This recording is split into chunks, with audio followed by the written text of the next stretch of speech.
અને જે પરંપરામાં જેને જન્મ લીધો બોલો પખામે ઉજળા હોય જો પ્રાત રમી તો પટાળા નવ હથા આયા જોત પાકે એનું મોહાળ એવું હતું. પણ વાત મારે કરતો તો હિન્દુસ્તાન અને પાકિસ્તાનના યુદ્ધની જે તૈયારી હાલતી 71, 70, 71, 65, 71 ના યુદ્ધની જે તૈયારી હાલે તેથી આ પરગણાનો આ પરગણું કેવું છે ની વાતો આપને કરતો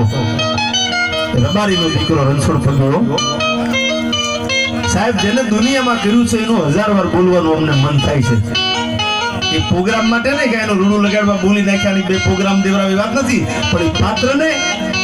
જે પાળ્યો ઉભો છે એ પાળ્યો જે ટેચ્યુ ઉભું છે ને એને ન્યાય મળી જાય ને ઢેંગા છે એટલા માટે અમે વાતો કરતા હોય છે.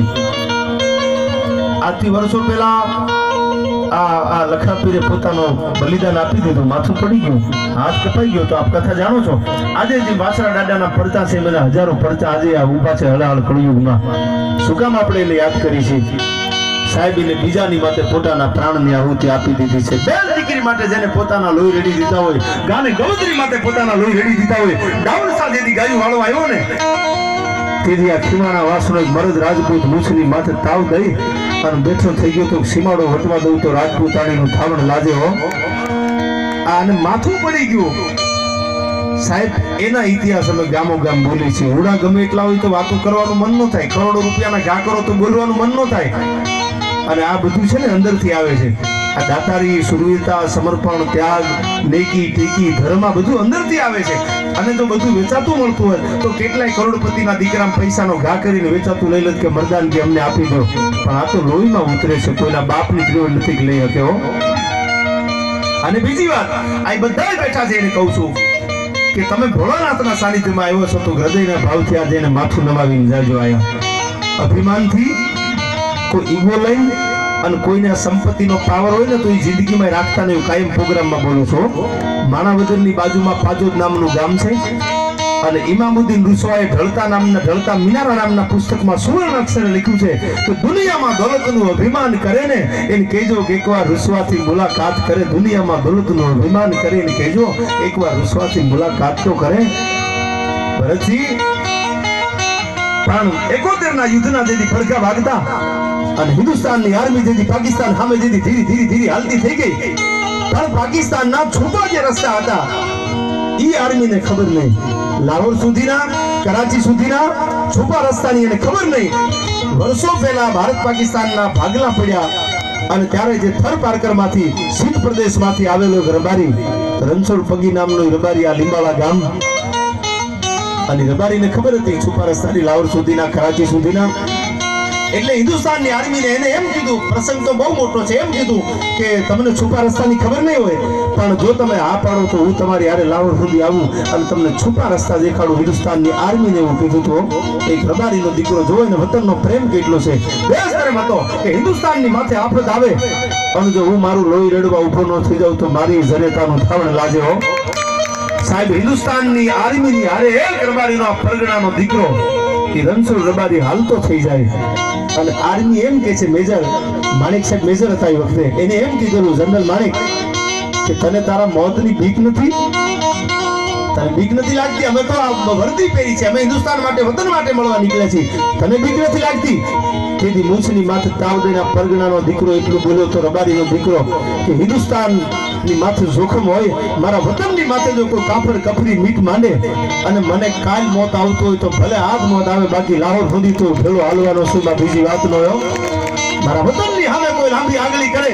મારા દેશની સામે કોઈ લાંબી આગળી કરે.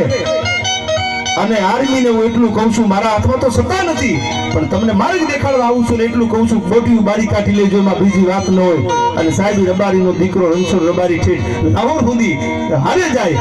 અને હિન્દુસ્તાનની આર્મી 71 નું યુદ્ધ જીતી જાય છે. આજ પણ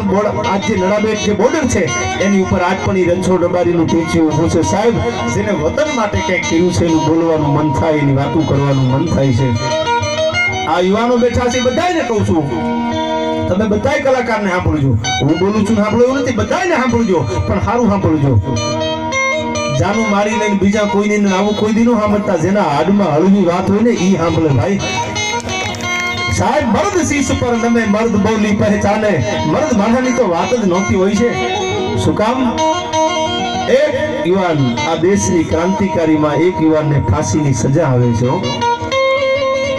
રામપ્રસાદ બિસ્મિલ એનું નામ હોય છે બ્રાહ્મણનો દીકરો હોય છે અને હિન્દુસ્તાનની આખી જે અંગ્રેજોએ અને પહેલી વાત તો એ કહી દઉં ચૌહાણ હોય કે આયા બધા રાજપૂતો બધા છે સોલંકી છે ગોહિલો છે પહેલા તો એ કહી દઉં બધાને એક થવાની જરૂર છે એક જ છો એક હોય તો આવું કાર્યક્રમ હોય ને આવડું મોટું આયોજન હોય પણ ઝીણી મોટી જો ગાંઠું હોય ને અંદરો અંદર તો છોડી નાખજો ભાઈ ભાઈનો તુકારો ખાતા શીખી લેજો દુનિયામાં કોઈના બાપની ત્રેવડ નથી લાંબી આંગળી કરી શકે પણ સાહેબ એક અંગ્રેજે ભારતમાં પગ મૂક્યો અને નક્કી કરી લીધું ભારતમાં ભાગલા પાડો અને રાજ કરો આ બધા હામાં બાંધવામાં બેઠા છે એટલે આપણે રાજ કરવાની મજા આવશે 200 વર્ષ સુધી એને શાસન કર્યું હિન્દુસ્તાનની ધરતી માથે પણ ક્રાંતિકારી જે આ દેશના ભગતસિંહ હોય સુખદેવ હોય ચંદ્રશેખર આઝાદ હોય મંગલ પાંડે હોય આ હિન્દુસ્તાનને આઝાદ કરવા માટે જ્યારે નીકળ્યા ત્યારે એક યુવાનને જેથી ફાંસીના માચડે ચડાવ્યો રામપ્રસાદ બિસ્મિલ એનું નામ અને ફાંસીના માચડે ચડાવી અને રામપ્રસાદ બિસ્મિલને કીધું કે રામપ્રસાદ તારી છેલ્લી ઈચ્છા હોય બોલી જાવે મોતને તારે જાજુ છૂટું નથી છેલ્લી ઈચ્છા બોલી જા તારી ત્યારે રામપ્રસાદ બિસ્મિલે એટલું કીધું મારી જનેતાને બોલાવો મારી માનું મોઢું જોવે છે મારે એકવાર મારી જનેતાને લઈ આવો મારી જનેતાનું મોઢું મારે છેલ્લી વેળાએ જોઈ લેવું છે અને સાહેબ ફાંસીના માચડે ચડાવેલો રામપ્રસાદ બિસ્મિલ સરફરોશો की तमन्ना अब हमारे दिल में है देखना है जोर कितना बात वो कातिल में है આ બોલવા વાળો યુવાન જે ફાંસીના માચડે ઉભેલો અને મારી જનેતાને એકવાર બોલાવો મારે એનું મોઢું જોવું છે ધીરે ધીરે ધીરે ધીરે ધીરે કે રામપ્રસાદ બિસ્મિલની જનેતા છે પોતાના દીકરાને મળવા આવે છે આ બોલજો માને દીકરાનો પ્રેમ કેવો છે સાહેબ દીકરો છે ને દીકરો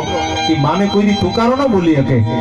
तुलसीदास रामायण ની ચોપાઈમાં કીધું છે હમ તરી જન્મ ये जग में पाई नहीं देखी ऐसी सुंदरता है जानकी આ જગતના ચોકમાં જન્મ ધારણ કર્યો ને તારા જેવી સુંદરતા ક્યાંય જોઈ નથી પણ માના વર્ણન કોઈ દીકરો ન કરી શકે માના રૂપનું વર્ણન દીકરાથી થાય નહીં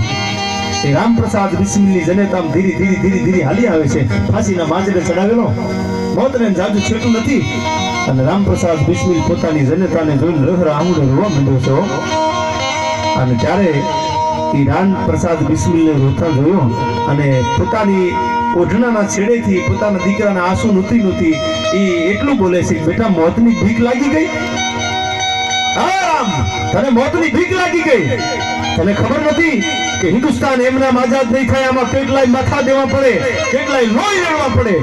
એમના હિન્દુસ્તાન નહીં આઝાદ થાય મોતની ભીખ લાગી ગઈ તેથી ફાંસીના માચડે જડેલો રામપ્રસાદ બિસ્મિલ પોતાની જનેતાને એટલું કહે છે કે માં મને મોતની ભીખ હોય ને તો દિવ્ય મસાલ આઝાદીની હાથમાં લઈને મારા હિન્દુસ્તાનને આઝાદ કરવા ન નીકળું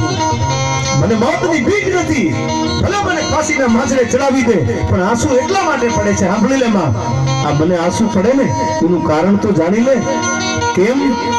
કે મને આંસુ એટલા માટે પડે છે કે હવે મને આવતા જન્મમાં આવી જનેતા નહીં મળે મને આવી માં નહીં મળે મને એને આંસુ પડે છે માં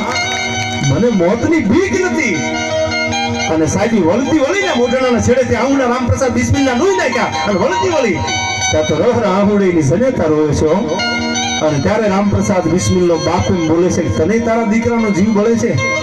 ખબર તો હતી કે આમાં મોત સિવાય બીજું કાંઈ છે નહીં તેથી એ જનેતા એટલું બોલે છે કે મને આહું એના પડે છે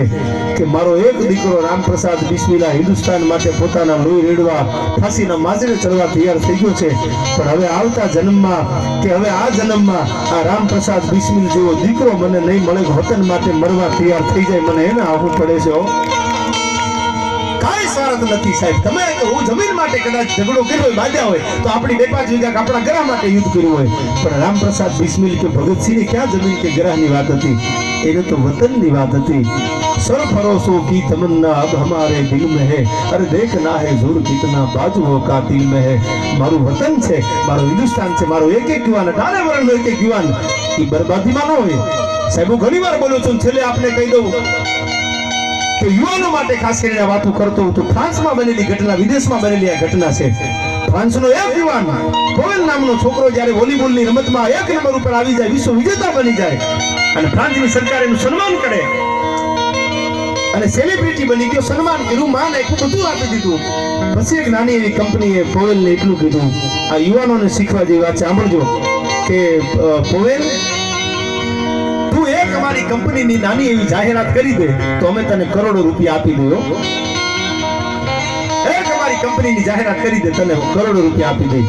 એટલે પોવેલ નામનો ફ્રાન્સનો યુવાન છોકરો એટલું બોલે છે કે તમારી કંપની કઈ, તમારી પ્રોડક્ટ કઈ? કે અમારી કંપની બિયર દારૂની કંપની છે અને બિયરની બોટલ બિયરનું ટીન હાથમાં લઈને ખાલી જાહેરાત કરી દે એટલે કરોડો રૂપિયા તને આપી દે. તેથી ફ્રાન્સમાં જન્મેલો પોવેલ નામનો છોકરો યુવાન એટલું બોલે છે. સાહેબ એનો લેખ વાંચેલો, એમાં એને એવું કીધું કે તમે મને કરોડો રૂપિયાની દેવાની વાત કરો છો, અબજો રૂપિયા દેવાની વાત કરો છો, પણ હવે સાંભળી લેજો મારો જવાબ. તમે કરોડો આપો ને તો એ જાહેરાત નહીં કરું, અને કદાચ $1,000,000 આપો તો હું જાહેરાત નહીં કરું. શું કામ? કે એક દારૂના બિયરના ટીનની બોટલ હાથમાં લઈ અને હું જાહેરાત કરું અને મારા દેશના બધા યુવાનો એની લતે ચડી જાય, દારૂ પીવા માંડે, બિયર પીવા માંડે, એના પરિવારની અને મારા દેશની બરબાદી મારે આજે નથી જોઈ અને કાલે નથી જોઈ. તમારા કરોડો તમને મુબારક છે, હું મારા કાનાના બળે કમાઈ લઈશ, બાકી મારી દુનિયાને અવળા રસ્તે નથી ચડાવી ભાઈ. આ એક યુવાન જો હું બોલી શકતો હોય તો હું મારા યુવાનોને તો પહેલા એ વાત કરું છું કે ઝીણું મોટું બંધારણ હોય તો ભોળાનાથના સાનિધ્યમાં મૂકી દેજો.